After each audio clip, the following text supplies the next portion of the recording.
Hello friends, कैसे हैं आप सब। स्वागत है आपका यूपीएससी एट होम प्रविष्या के यूट्यूब प्लेटफॉर्म पे। हम जो यूपीपीसीएस की मेंस आंसर राइटिंग कर रहे हैं, जिसमें हमारा जो टारगेट है डेली 5 क्वेश्चन की आंसर राइटिंग करने का, उसी सीरीज़ में हमारा क्वेश्चन है जीएस पेपर फर्स्ट से। हमारी जो ये मेंस की सीरीज़ चल रही है वो यूपीपीसीएस एंड यूपीएससी के पीवाईक्यू पे बेस्ड है, जो कि करंट के साथ अपडेट करते हुए आप लोग को कराई जा रही है। आप लोग चाहें तो इस सीरीज़ के माध्यम से पूरा मेंस सिलेबस कवर कर सकते हैं और अपनी मेंस की तैयारी को और बेहतर कर सकते हैं। तो क्वेश्चन को हम स्टार्ट करते हैं। क्वेश्चन है हमारा जीएस पेपर फर्स्ट से, आध्यात्मिक खनिज क्या होते हैं, भारत में इनके उपयोग और वितरण पर प्रकाश डालिए। क्वेश्चन क्या है? क्वेश्चन है आध्यात्मिक खनिज क्या होते हैं, भारत में इनके उपयोग और वितरण पर प्रकाश डालिए। सबसे पहले हम जो है इंट्रो में क्या करेंगे, इंट्रो में आध्यात्मिक खनिज को डिफाइन करेंगे, फिर भारत में इनके उपयोग और वितरण के बारे में इस क्वेश्चन की जो मेन बॉडी का पार्ट है उसमें हम देखेंगे। तो आध्यात्मिक खनिज क्या होते हैं? आध्यात्मिक खनिज में धातु नहीं होती है, ये औद्योगिक रासायनिक निर्माण कार्यों में उपयोग होते हैं। भारत में इनका औद्योगिक विकास में अहम योगदान है। ये ऊष्मा और बिजली के कुचालक होते हैं। क्या बताया गया है? जो आध्यात्मिक खनिज हैं, आध्यात्मिक खनिज का मतलब नॉन मेटेलिक मिनरल, वे खनिज होते हैं जिनमें धातु नहीं होती है, इसमें धातु नहीं होती है, इसलिए इनको आध्यात्मिक कहा जाता है। जो औद्योगिक, इनका निर्माण औद्योगिक रासायनिक निर्माण कार्यों में प्रयोग किए जाते हैं। ये ऊष्मा और बिजली के कुचालक होते हैं। इनमें चमक या धात्विक गुणों का अभाव होता है। इसमें चमक और धात्विक जो गुण होते हैं, क्योंकि ये जो है ये धातु नहीं होते हैं, इसलिए उसमें धातु का कोई गुण भी नहीं होता है। इसमें चमक और धात्विक गुणों का अभाव होता है। मिनिस्ट्री ऑफ माइंस 2024 की रिपोर्ट के अनुसार भारत में आध्यात्मिक खनिजों की प्रचुरता है। ये देश के औद्योगिक विकास में महत्वपूर्ण भूमिका निभाते हैं। तो ये हमने जो है क्वेश्चन का जो इंट्रो था वो हमने देख लिया। क्वेश्चन की जो मेन बॉडी का पार्ट है जिसमें क्या है, प्रमुख आध्यात्मिक खनिज, उसके उपयोग और वितरण। सबसे पहला क्या है? चूना पत्थर। चूना पत्थर का उपयोग कहाँ पे होता है, इनका उपयोग किन क्षेत्रों में होता है? इनका उपयोग होता है सीमेंट, इस्पात और कृषि के क्षेत्र में जो है इसका चूने पत्थर का उपयोग होता है। इसका वितरण जो है कहाँ पे है? ये जो है राजस्थान, मध्य प्रदेश और छत्तीसगढ़ में देखने को मिलता है। फिर इसका भंडार 141.7 बिलियन टन। कितना मतलब भंडारण क्षमता इसकी कितनी है? भारत में जो है 141.7 बिलियन टन चूना पत्थर का भंडार है। फिर दूसरा क्या है? फ्लोराइड। फ्लोराइड के अंदर इसका वितरण जो है कहाँ पे है? गुजरात और राजस्थान। उत्पादन इसका कितना होता है?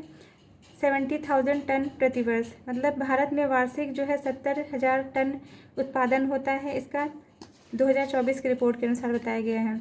फिर क्या है? फेल्डस्पार। इसका उपयोग जो है किन क्षेत्रों में किया जाता है? चीनी मिट्टी, ग्लास और सिरेमिक में इसका उपयोग किया जाता है। इसका वितरण राजस्थान, झारखंड और इसका जो है भारत जो है दुनिया का दूसरा सबसे बड़ा उत्पादक है। फेल्डस्पार का जो है भारत दुनिया का दूसरा सबसे बड़ा उत्पादक है।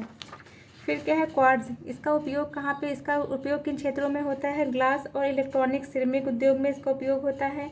इसका जो है वितरण राजस्थान और कर्नाटक में देखने मिलता है। भारत में जो है 13 मिलियन टन क्वार्ट्ज का भंडार है। फिर क्या है? फॉस्फेट। इसका उपयोग उर्वरक और रसायन के क्षेत्रों में होता है। इसका वितरण कहाँ देखने को मिलता है? राजस्थान, मध्य प्रदेश। भारत जो है 90% आयात पर निर्भर है। भारत जो है फॉस्फेट का जो है 90% आयात करता है।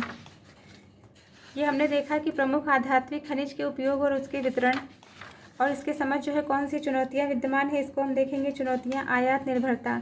फॉस्फेट और पोटास में उच्च जो है आयात होता है, मतलब उर्वरकों के लिए जो है फॉस्फेट और पोटास पर जो है उच्च आयात निर्भरता है। दूसरा क्या है? तकनीकी कमी। आधुनिक खनन तकनीकों का अभाव है। पर्यावरणीय प्रभाव। खनन से पर्यावरणीय असंतुलन। खनन से जो है क्या, खनन के कारण जो है क्या होता है? पर्यावरणीय असंतुलन देखने को मिलता है। सरकार के द्वारा उठाए गए कदम। पहला क्या है? खनिज नीति 2019। इसके अंतर्गत सतत विकास और अन्वेषण को बढ़ावा दिया जा रहा है। क्या किया जा रहा है? खनिज अन्वेषण और सतत विकास को बढ़ावा दिया जा रहा है। आत्मनिर्भर भारत, घरेलू उत्पादन को प्रोत्साहन दिया जा रहा है। और आत्मनिर्भर भारत अभियान के माध्यम से क्या किया जा रहा है? घरेलू जो उत्पादन को प्रोत्साहन दिया जा रहा है और प्रसंस्करण को जो है प्रोत्साहन दिया जा रहा है। खनिज सुरक्षा योजना। इसके अंतर्गत भंडार संरक्षण और निगरानी, खनिज भंडार की निगरानी और संरक्षण दिया जा रहा है। तो ये हमारे जो क्वेश्चन का जो मेन बॉडी का पार्ट था वो कंप्लीट होता है। अब हम इसका कंक्लूजन देखेंगे। भारत में औद्योगिक, कृषि और निर्यात के लिए आध्यात्मिक खनिज आवश्यक है। आयात निर्भरता घटाकर घरेलू उत्पादन और आधुनिक तकनीक से आत्मनिर्भरता को बढ़ाया जा सकता है।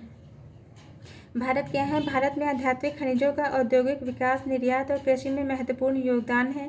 तकनीकी उन्नयन, पर्यावरण संरक्षण, घरेलू उत्पादन को बढ़ावा देकर आत्मनिर्भरता को सुदृढ़ किया जा सकता है।